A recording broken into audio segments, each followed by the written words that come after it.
Arlina, calon guru penggerak Angkatan 9, Kabupaten Muna Barat, Provinsi Sulawesi Tenggara. Pada kesempatan ini saya akan mengadakan percakapan praobservasi dengan Bapak Lauderity SPD. Beliau adalah guru SMK 4 Muna Barat. Beliau mengajar bahasa Indonesia. Oke, baik, kita mulai saja Pak. Assalamualaikum warahmatullahi wabarakatuh Pak. Waalaikumsalam warahmatullahi wabarakatuh. Gimana kabarnya nih Pak? Alhamdulillah baik. Oke, alhamdulillah. Jadi pada hari ini kita akan melakukan percakapan praobservasi. Nanti saya akan mengamati proses pembelajaran yang Bapak lakukan di kelas. Adapun tujuan dari kegiatan ini adalah untuk mengetahui dan mengevaluasi jalannya pembelajaran yang akan Bapak lakukan nanti di kelas ya Pak. Kemudian kenapa kita lakukan ini supaya sebagai persiapan nanti sebelum Bapak masuk melakukan pembelajaran di kelas. Dan saya berharap dengan adanya praobservasi ini Bapak bisa melakukan pembelajaran di kelas dengan lebih siap dan terjaga. Ada beberapa pertanyaan Pak yang ingin saya tanyakan kepada Bapak terkait dengan tujuan. Apa tujuan pembelajaran yang Bapak ingin capai? Ya baik, terima kasih. Kebetulan materi yang saya ajarkan ke depannya adalah laporan hasil observasi dari tujuan pembelajaran. Ya, pada materi ini adalah diharapkan siswa mampu memahami isi teks laporan hasil observasi berkaitan dengan bidang pekerjaan. Oh, jadi tujuan yang Bapak ingin capai yaitu siswa itu diharapkan mampu memahami teks observasi berkaitan dengan bidang pekerjaan ya Pak. Jadi bagaimana dengan area pengembangan yang ingin Bapak capai pada saat observasi? Baik, area pengembangan kompetensi yang dicapai pada pembelajaran ini yaitu ada dua. Yang pertama itu adalah dari aspek pengetahuan, di mana aspek pengetahuan ini adalah siswa mampu memahami teks laporan hasil observasi sesuai dengan bidang pekerjaan. Kemudian area yang kedua adalah aspek keterampilan. Keterampilan ini siswa diharapkan mampu menyajikan teks laporan hasil observasi berdasarkan bidang pekerjaan. Oke, jadi Bapak area yang dikembangkan itu ada dua. Pertama tadi di pengetahuan, di mana siswa diharapkan mampu memahami isi teks observasi terkait dengan bidang pekerjaan. Kemudian yang kedua bidang keterampilan, diharapkan siswa itu mampu menyajikan teks observasi terkait dengan bidang pekerjaan ya Pak. Betul. Baik Pak, kemudian saya ingin mendengar bagaimana rancangan pembelajaran yang Bapak terapkan di dalam kelas.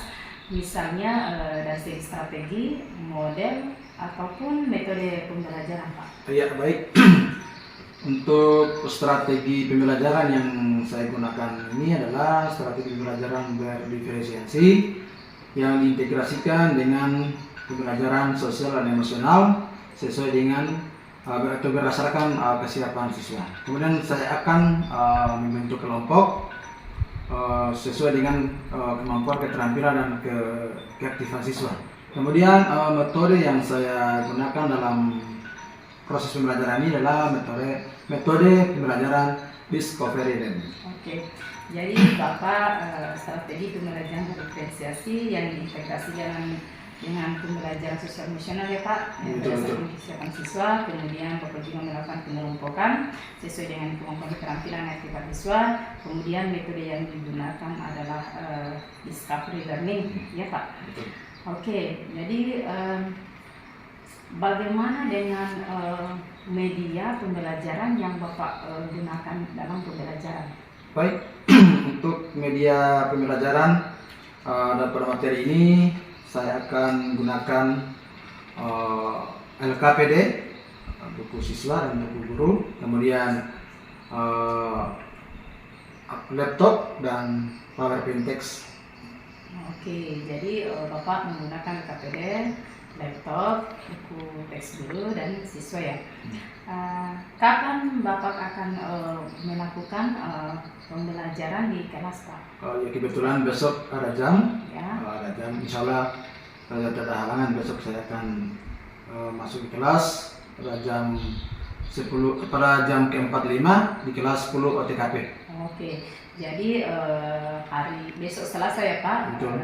Saya akan datang di kelas Bapak, saya akan melakukan supervisi kelas Pak. Siap. Saya akan melihat dan mencatat hal-hal apa yang terjadi di dalam kelas ya Pak. Iya. Baik Pak, setelah Bapak melakukan pembelajaran dalam kelas nanti, kita akan percakapan yang terakhir Pak, Iya, yaitu iya. percakapan pasca observasi yang nanti juga akan didampingi juga oleh pengajar praktik saya. Siap. Oke Pak. Oke, sebelum kita akhiri percakapan pra-observasi hari ini, apa yang Bapak dapatkan dari hasil percakapan hari ini Pak?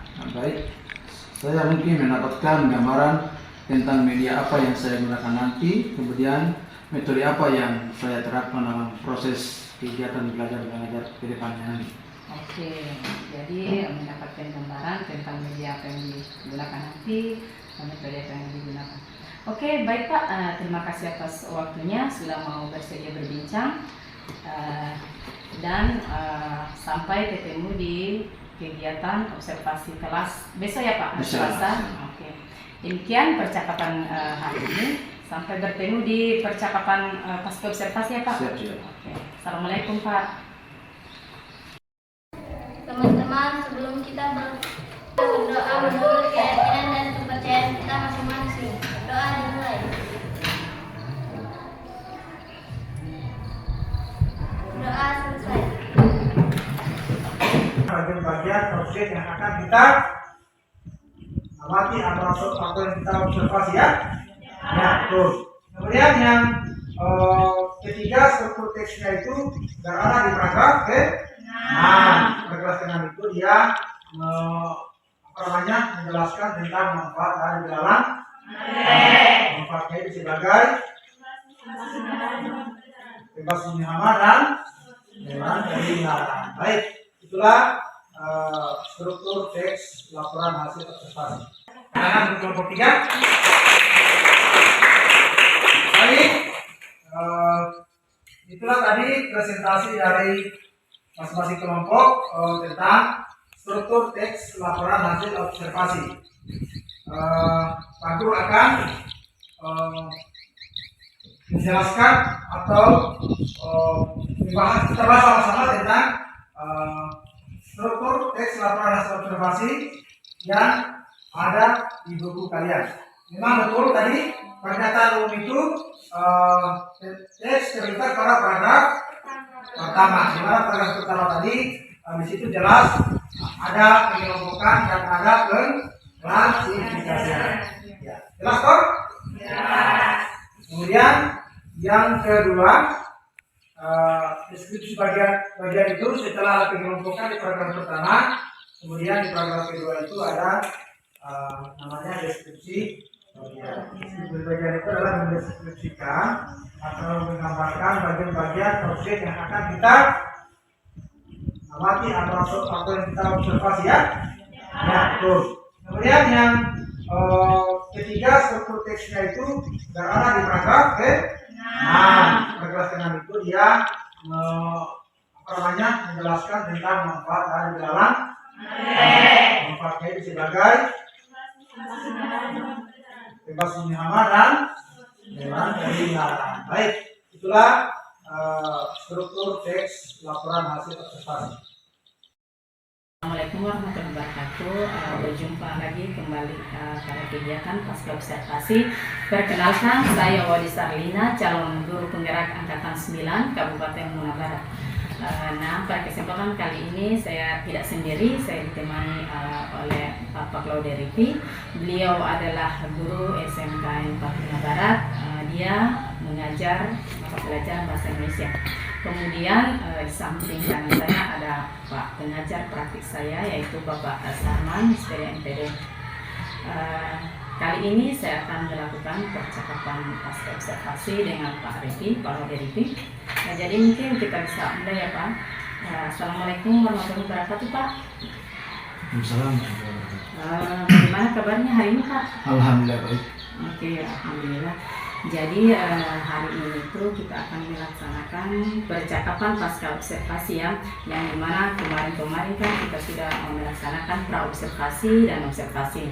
Jadi dalam kegiatan pasca observasi ada beberapa pertanyaan yang akan saya ajukan kepada Bapak Laude terkait dengan pembelajaran yang dilakukan sebelumnya.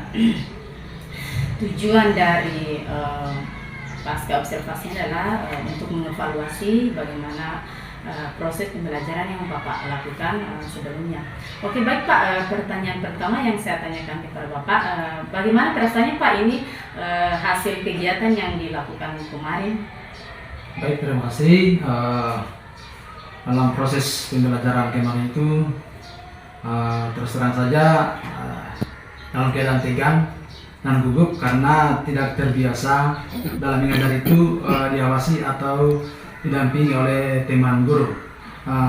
Seiring berjalannya waktu, alhamdulillah terbawa santai sehingga pada akhirnya sampai pada tujuan pembelajaran. Oh ya, alhamdulillah ya, Pak.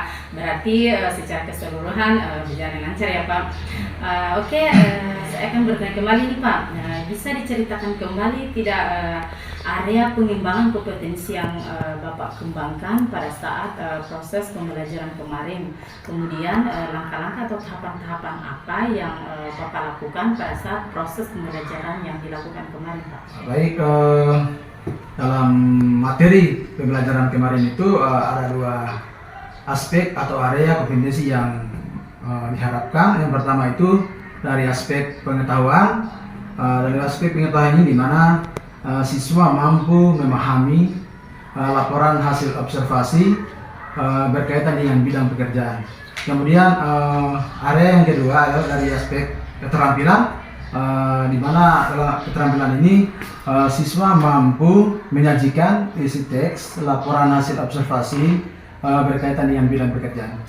Oke. Jadi kemarin Bapak telah mengembangkan dua kompetensi, yaitu yang pertama kompetensi pengetahuan di mana tujuannya adalah siswa diharapkan memahami laporan hasil observasi yang berkaitan dengan bidang pekerjaan ya Pak. Yang kemudian yang kedua yaitu di bidang atau aspek keterampilan di mana siswa mampu menyajikan isi teks laporan hasil observasi terkait di bidang pekerjaan, begitu ya Pak? Oke. Nah, pertanyaan berikutnya nih, kira-kira sejauh mana keberhasilan pengembangan yang Bapak lakukan pada kegiatan pembelajaran pada saat observasi kemarin Pak? Baik, dalam proses pembelajaran yang kemarin itu sesuai dengan tahapan-tahapan atau langkah-langkah yang saya rancang, sesuai dengan modul ajar dalam proses pembelajaran itu. Namun meskipun sedikit ada kendala dalam proses pembelajaran yang kemarin itu. Oke, jadi ini secara keseluruhan bisa saya simpulkan berhasil ya Pak. Tadi kan kemudian ada kendala-kendala yang dihadapi. Nah, kira-kira menurut Bapak kendala-kendala apa saja yang Bapak hadapi? Ya baik, di dalam proses pembelajaran itu ada namanya diskusi kelompok.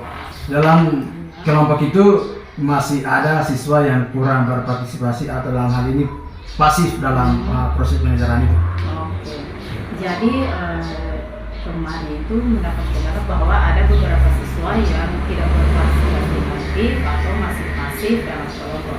Nah, kira-kira apa yang akan Bapak lakukan supaya bisa memperbaiki kendala-kendala yang dihadapi itu Pak? Ya baik, langkah selanjutnya barangkali saya akan lebih memikirkan lagi bagaimana meningkatkan daya tarik siswa atau ketertarikan siswa dalam proses pembelajaran ini. Oke, jadi rencana Bapak itu akan memikirkan bagaimana siswa itu supaya tertarik dalam pembelajaran Bapak ya. Oke, baik Pak. Kira-kira kapan rencana Bapak akan melakukan perbaikan dari rencana-rencana Bapak yang telah disebutkan tadi? Baik, rencana dalam waktu dekat ini karena setelah pembelajaran ini tentunya ada evaluasi pembelajaran ini. Jadi saya rasa mungkin dalam waktu dekat ini saya akan melakukan perbaikan. Oke, jadi Bapak akan melakukan proses perbaikan itu secepatnya ya Pak? Iya. Nah, baik. Jadi itu merupakan pertanyaan terakhir di pasca observasi ini dan saya berharap kita bisa memperbaiki beberapa kekurangan dari proses pembelajaran yang dilakukan supaya siswa itu atau supaya pembelajaran itu bisa menyenangkan di kelas, kemudian siswa bisa aktif di pembelajaran yang dilakukan di kelas ya Pak. Oke Pak, sampai di sini percakapan pasca observasi kita. Saya ucapkan terima kasih banyak Pak atas waktunya. Sekali lagi mudah-mudahan apa yang Bapak rencanakan ke depannya terrealisasi dengan baik ya Pak. Amin. Oke, terima kasih Pak. Wassalamualaikum warahmatullahi wabarakatuh. Waalaikumsalam. Ya, demikian percakapan pasca observasi saya dengan Bapak Laude sebagai guru SMK Bakuna Barat. Dalam hal ini beliau mengajar bahasa Indonesia. Selanjutnya saya kembalikan kepada pengajar praktik, mungkin masukan atau saran yang bisa diberikan kepada saya, khususnya saya. Saya persilakan Pak. Baik, terima kasih. Assalamualaikum warahmatullahi wabarakatuh. Waalaikumsalam. Jadi hari ini sudah berjalan dengan baik proses percakapan pasca observasi, karena sebelumnya ada observasi kelas dan pasca observasi. Saya melihat tadi percakapan pasca observasi ini sudah berjalan sesuai langkah-langkah serta coaching yang dilakukan sudah sesuai langkah-langkah itu dengan serta dan rasa.